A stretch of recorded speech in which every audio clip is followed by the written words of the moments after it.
Hello friends, welcome to नए classes. तो आज की इस वीडियो में हम एनसीईआरटी क्लास 6 की इंग्लिश की पोएम 2 द काइट के कुछ एक्स्ट्रा एमसीक्यूज करेंगे।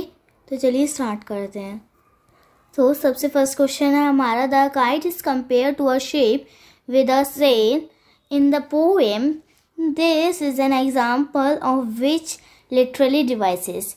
इस जो काइट है इसको कंपेयर करा गया है a ship with a sail in a poem, एक शिप की एक सेल से पोएम में। तो ये किस लिटरेरी डिवाइस का एग्जाम्पल है? तो हमने देखा था चैप्टर में कि जब भी हम किसी दो बहुत अलग अलग डिफरेंट चीज़ों को कंपेयर करते हैं तो उसको हम क्या कहते हैं? उसको हम कहते हैं स्माइली। क्या कहते हैं उसको? स्माइली।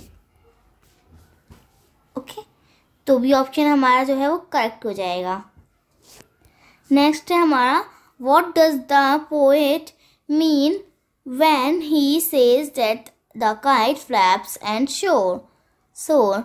पोएट का कहने का क्या मीनिंग है जब वो ये कहता है कि जो काइट है वो कैसे वो क्या करती है?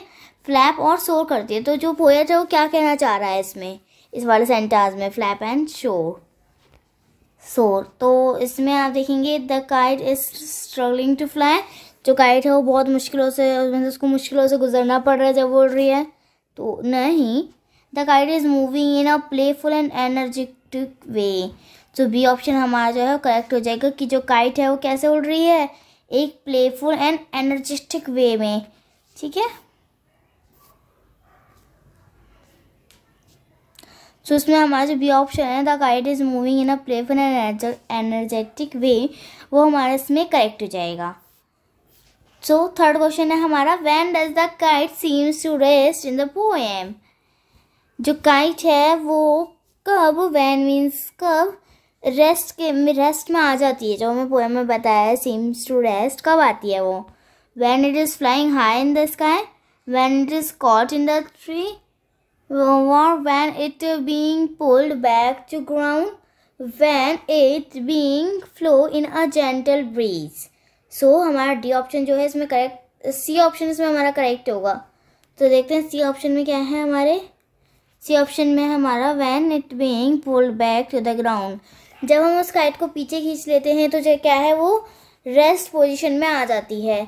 ठीक है, जैसी हवा कम हो जाती है तो फिर हम क्या है उसको पीछे खींच लेते हैं, वी विंड इट बैक। ठीक है, तो जब क्या है जैसे वो हम उसको पीछे खींच लेते हैं तो वो एकदम ऐसे दिखता है, सीम्स टू रेस्ट।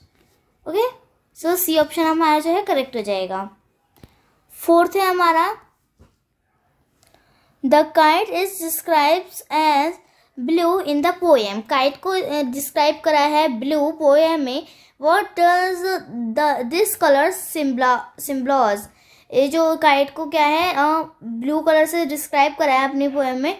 तो ये है किसका सिंबल है? ये ब्लू कलर किसका सिंबल है?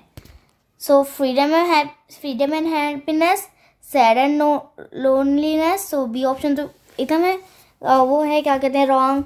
Anger and frustration, no.